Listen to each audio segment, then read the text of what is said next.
Hey, No. y'all. Worst day of the week. Worst Day of day the of the week. week. Um, Welcome to Worst Day of the Week.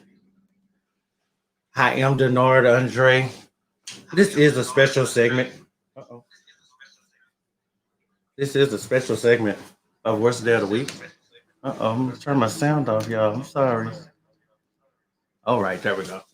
This is a special segment of Worst Day of the Week. Is somebody watching on their phone here? Getting some feedback? Okay. Turn it off here. Okay, this is a special segment of Worst Day of the Week. Offline with Denard Andre. I am going to be doing lots of interviews for you, bringing you lots of stories and things like that. Today, I have a special guest with me, and I am going to play a clip here, and then we will be right back. Houston police homicide detectives are looking into how this girl suffered what they are calling apparent injuries. We know several people have been brought downtown for questioning as the circumstances of this little girl's death remain unclear. Tonight, a disturbing call to 911 triggered a homicide investigation in Huffman. Detectives are trying to figure out why a 4-year-old girl died. Here's what we know at this hour. Paramedics received a call to the Lakewood Townhome Apartments off FM 1960 this afternoon around 2. When they arrived, they discovered the girl with apparent injuries and rushed her to Memorial Hermann Northeast in Kingwood.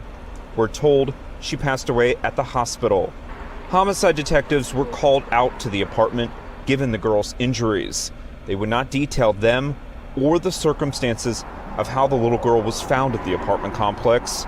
Eyewitness news cameras captured investigators with the Houston Forensic Science Center on scene, gathering evidence. Detectives say they're now questioning several people and working to determine how and why the girl lost her life. In Houston tonight, Steve Campion, 13. Okay, welcome back. How are you doing? That's my first question to you. How are you? I'm here. You're here? Okay. Tell me about your daughter.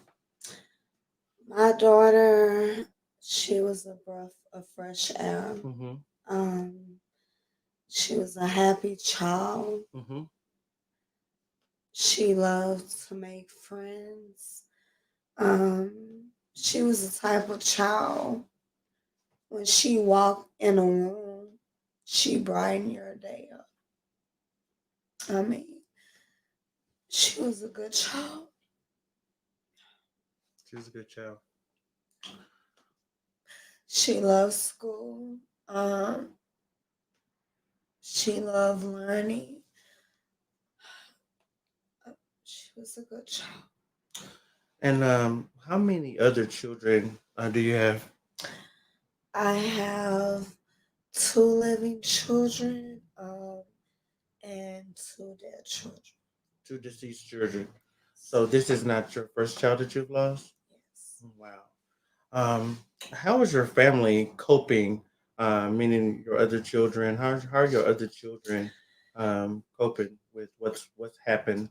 It's hard. My oldest is 24 Okay. and my baby boy is 20, Mm-hmm. and it's hard for them because I have a daughter that I lost before, Mm-hmm.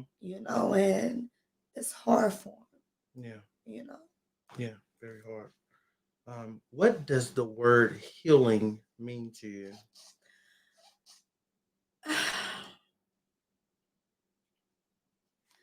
It doesn't mean anything right now. When I spoke to Detective Eastout, I just wanted to know why. Mm-hmm.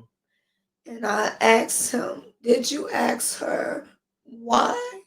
And he said that she didn't answer. Mm.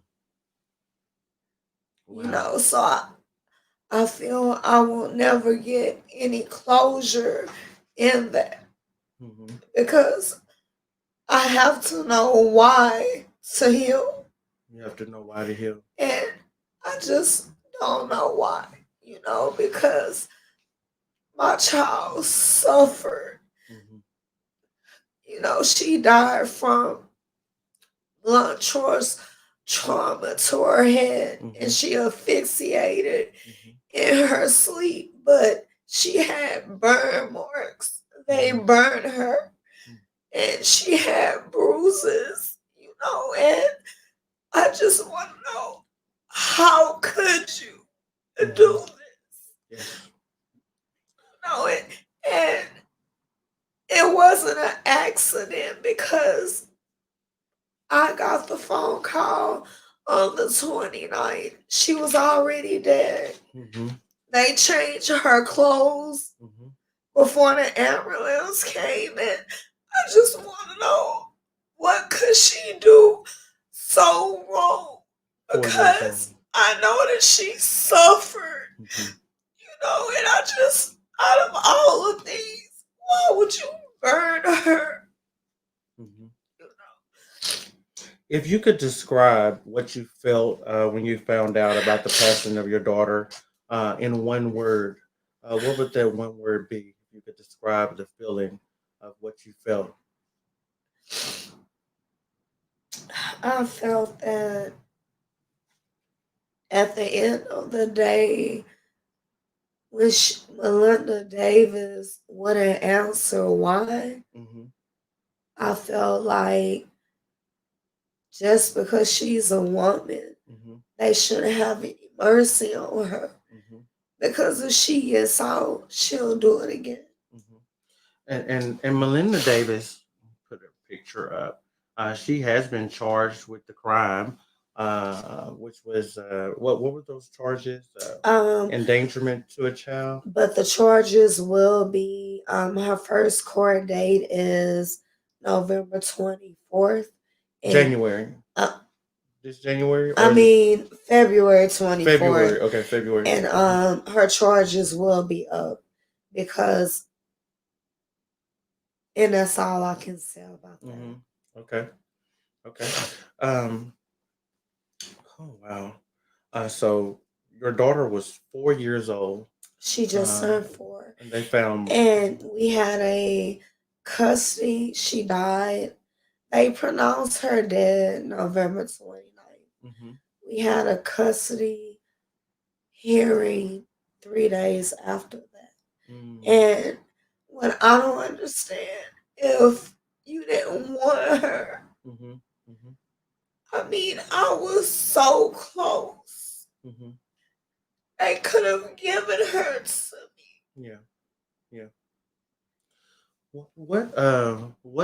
What kind of relationship do you have with the child's father, and do you have any other children with him? No, I No. don't. Okay. And we don't talk. You don't talk. And it's because of guilt on his half. Mm-hmm. Because if it had been vice versa, Mm-hmm. everybody would be against us. Mm-hmm. Mm-hmm. Everybody. But at my daughter's funeral, he didn't get up. Mm-hmm. He didn't say anything at his child's funeral. And she had been abused. And you can't tell me, as a parent, mother or father, you don't know. Yeah. He hasn't called or reached out or anything. Mm. Wow. Um, do you know Miss Davis? I never met her. You never met her before. I never met her. Mm. What does the word peace mean to you?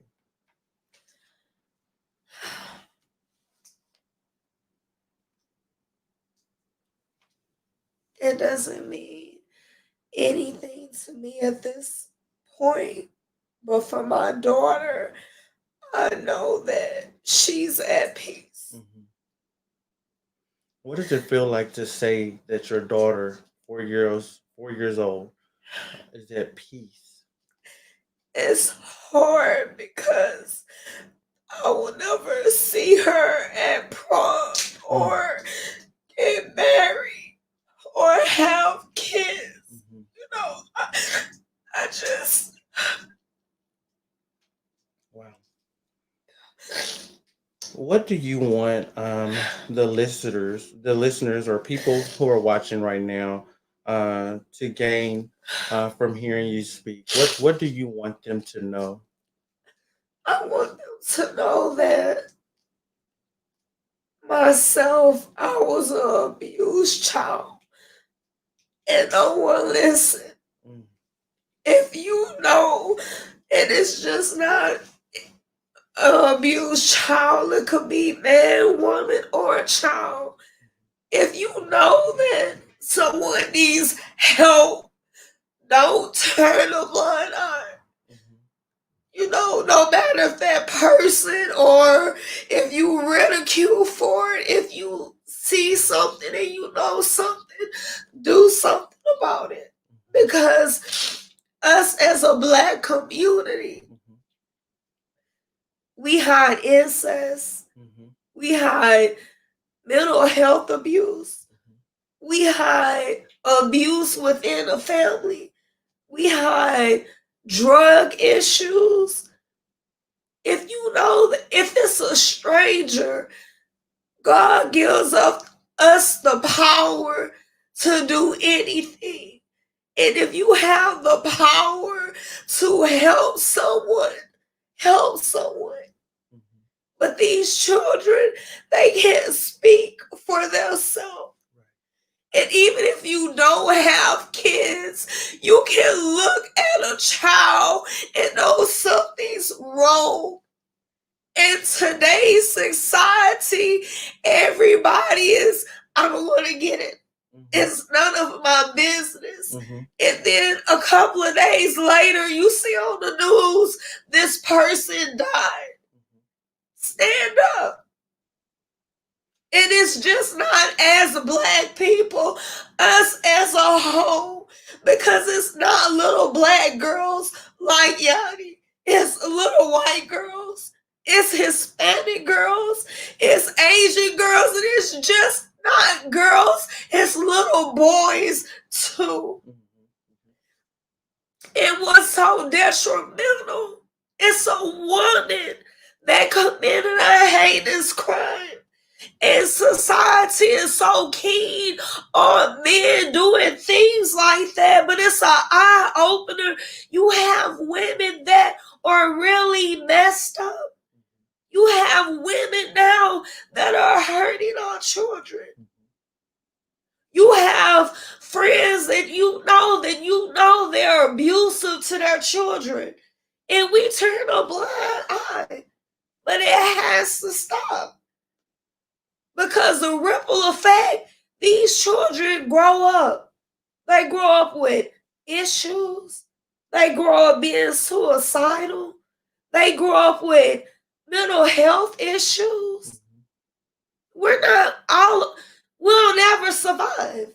We're all dead because we don't take care of our younger generation.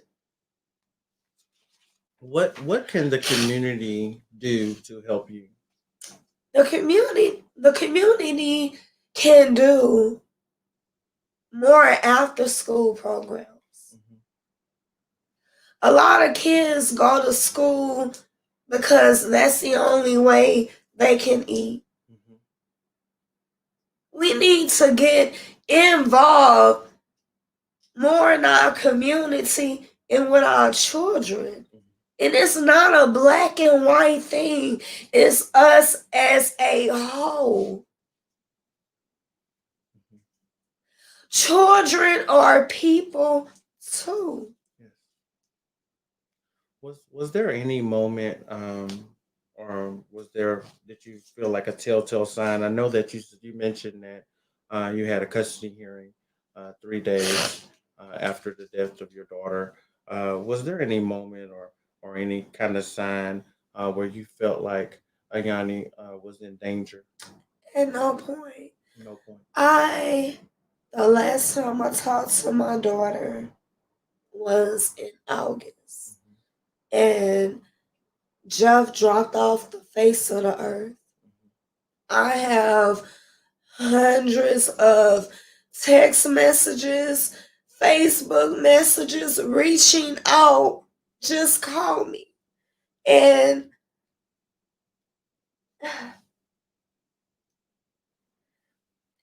at the end of the day, It's okay. at the end of the day, it is what it is. It leads me to the conclusion, did you have something to hide? Mhm. Everyone that stood up at her funeral said the same thing. Mm. They were just gone. There were other children in the home at this time, correct? And do Yes. you know how old those children were? They were teenagers between 15 and 17. And actually, Melinda's son, Mhm. he's the one that turned his mom in. Wow. Um, that's all I can say. Okay. Uh, what would you like to share with other parents who have lost a child due to violence?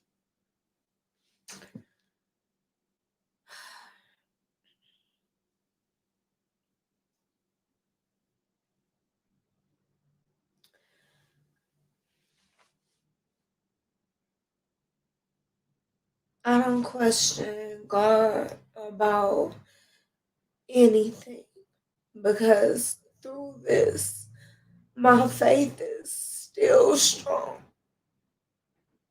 And the only thing that I could say is if you can help, if you can take the negative from what you experience and help someone else, Hmm.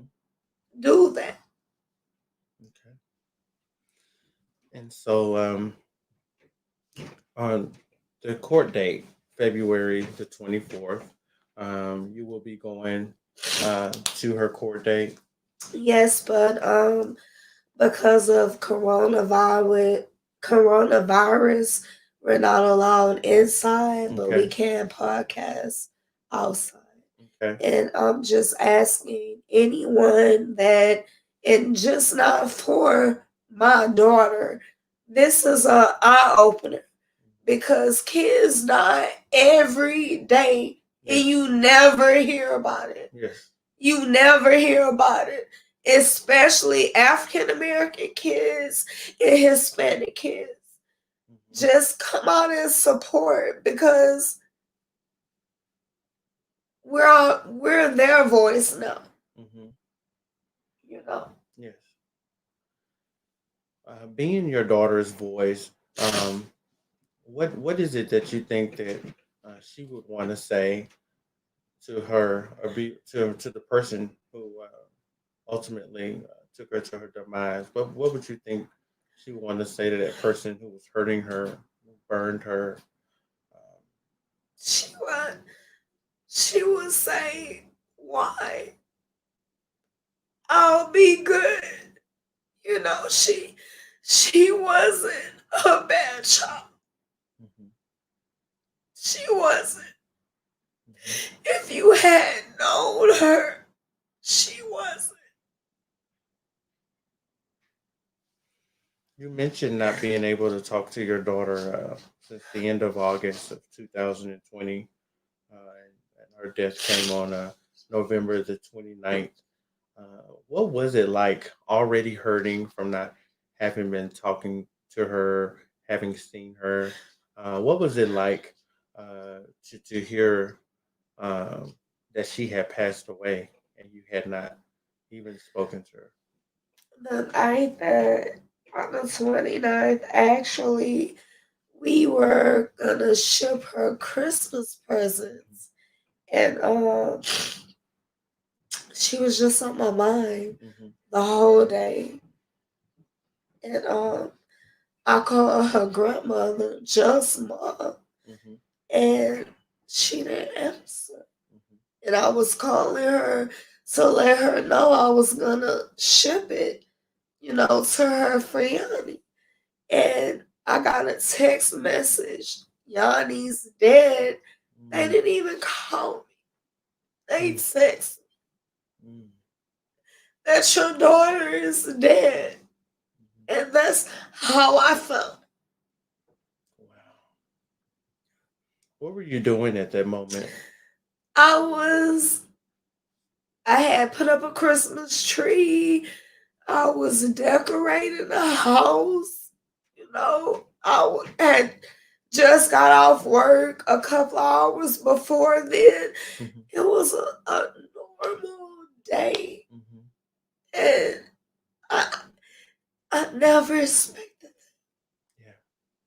I never expected.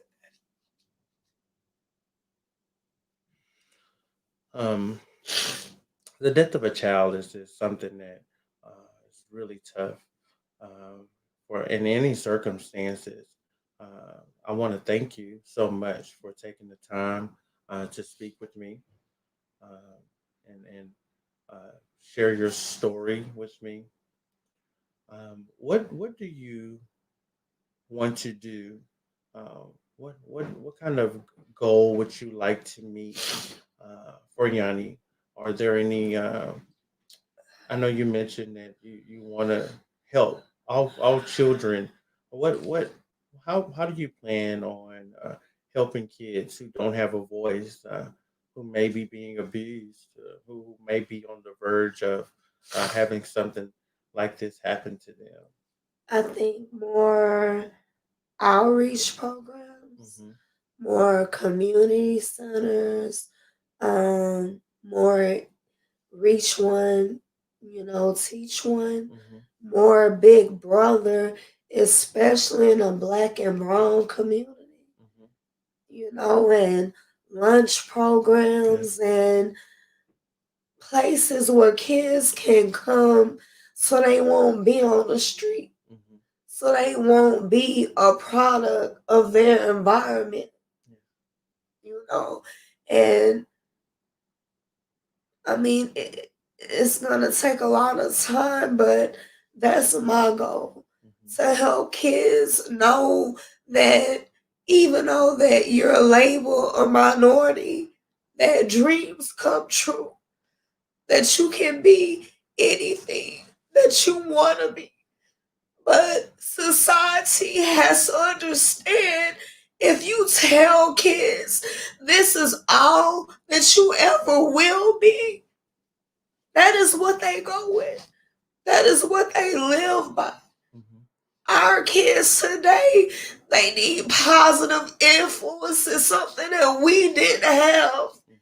in their lives. Someone that they know that they can call anytime, Yeah. day or night, Yeah. that will be there. And that's my goal. And it's just not for kids, because it's for domestic women of violence Hmm. too. Because their kids go through the same thing. Hmm. You know. Yeah. Again, thank you so much for joining me today. The viewers, myself, we will all be praying for you, and praying that that your experience, what you have experienced, um, does not break you, and that you will find the strength to continue on. I know that you mentioned that you're just here, but I want you to know that there are people who are praying with you, who are praying for you. And again, thank you so much for sharing your story.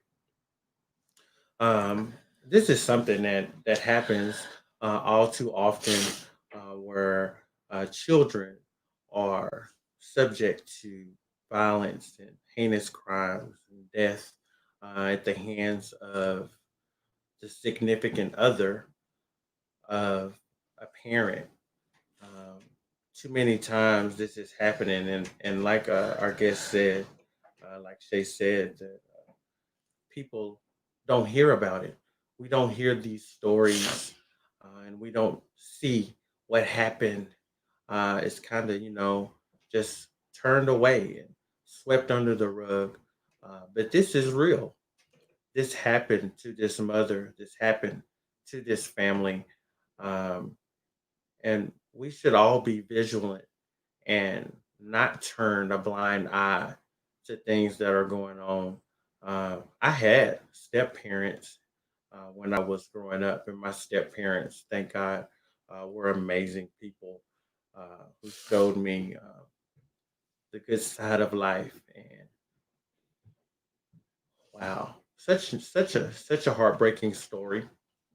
My name is Denard Andre, and I will be bringing you stories like this and similar things.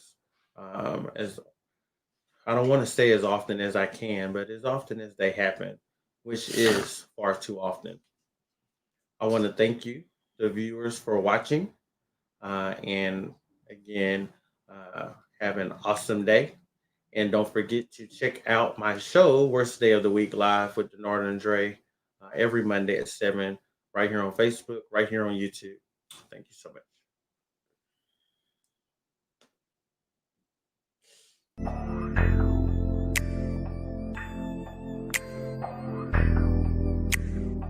Worst day of the week. It's gonna be a good day, even on my worst day. Nothing makes me smile more than hanging with my family. LOLs and good times, yeah, that's how we mobbing. No filters on the real is. Say something, get it poppin'. Laughing is good for the soul. Keep it 100, yeah.